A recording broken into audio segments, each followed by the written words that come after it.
السلام علیکم۔ آج پھر صبح ہوئی، میں نے پانی پیا اور میں نے بہت کچھ کیا، برش کیا، لیکن میں نے کچھ بھی ریکارڈ نہیں کیا۔ ریکارڈ میں نے کیے اپنی ماما کے پراٹھے۔ میں کچن میں آئی تو ماما پہلے ہی روٹیاں بنا رہی تھیں، تو میں نے کہا گڈ، ویری گڈ، پکی پکائی کھائیں گے آج ہم۔ تو پھر بس میں نے کہا یہی میں ریکارڈ کر کے دکھاتی ہوں، میری ماما کتنا پیارا پراٹھا بناتی ہیں۔ بس انہوں نے پراٹھا بنایا، بہت مزے کا۔ انہوں نے کہا یہ لو پتر، کھاؤ کھاؤ، ویلیاں مارو، یہی تو کرنے آتی ہو ادھر۔ بس یہ کر رہی تھی۔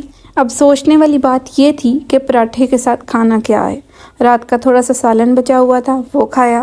میرے بیٹے کو دہی بہت زیادہ پسند ہے، تو پھر میں دہی بہت زیادہ لیتا ہوں، اور پھر میں نے ڈالی تھوڑی سی شکر، کیونکہ میرا بیٹا اسے چیزی کہتا ہے، چیزی بھی کھانی ہے، چیزی ڈالو چیزی ڈالو۔ پھر چیزی ڈالی۔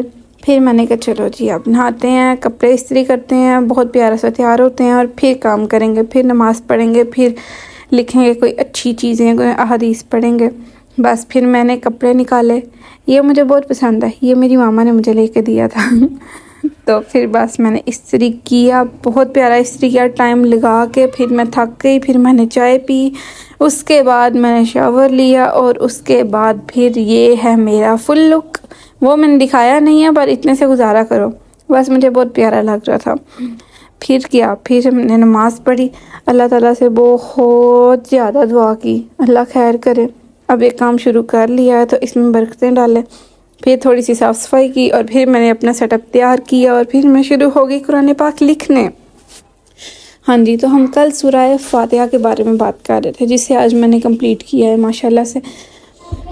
یہ نا سورہ فاتحہ دعا ہے، پتہ ہے قرآن پاک میں نہیں لکھا ہے اس کے اینڈ پہ آمین پڑھنا ہے، لیکن آپ کو پتہ ہوگا ہم جب بھی سورہ فاتحہ پڑھتے ہیں ہم اس کے اینڈ پہ آمین کہتے ہیں، کیونکہ اس سے ہم اللہ تعالیٰ سے باتیں کرتے ہیں اور ہم کنیکٹ ہوتے ہیں، اور ہم اپنے لیے سیدھا راستہ مانگتے ہیں، تو پھر ہمیشہ اس کے اینڈ پہ ہم کہتے ہیں آمین۔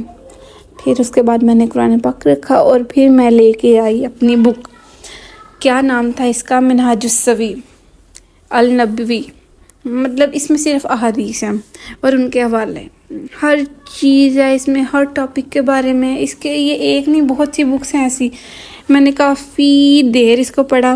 میں نے سوچا کہ مجھے مجھے سمجھ نہیں آتی میں کون سی حدیث آپ کو پڑھ کے سناؤں، کیونکہ اس میں ہر ایک ایسی ہے کہ ہر ایک کے اوپر ویڈیو بنائی جا سکتی ہے۔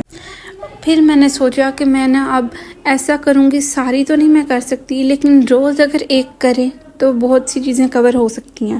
تو اب روز کوئی ایک ایسی پڑھ کے سناؤں گی نا جو بہت زیادہ میرے دل کو لگے، اور آپ لوگوں کو بھی اس سے کچھ سبق حاصل ہو۔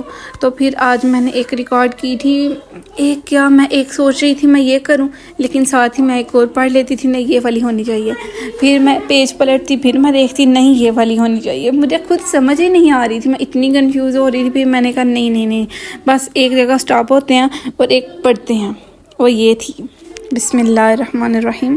حضرت عائشہ روایت کرتی ہیں، میں نے حضور اکرم صلی اللہ علیہ وآلہ وسلم کو کبھی اس طرح کھل کر ہنستے نہیں دیکھا کہ آپ کا حلق مبارک بھی دیکھ لیتی، آپ صرف مسکرایا کرتے تھے۔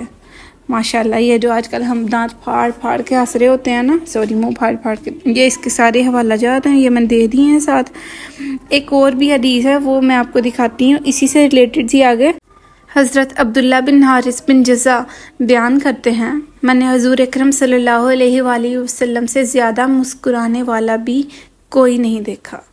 مطلب وہ کھل کے ہنستے بھی نہیں تھے بہت زیادہ، پر وہ ہمیشہ اسمائلی فیس رکھتے تھے، ماشاءاللہ۔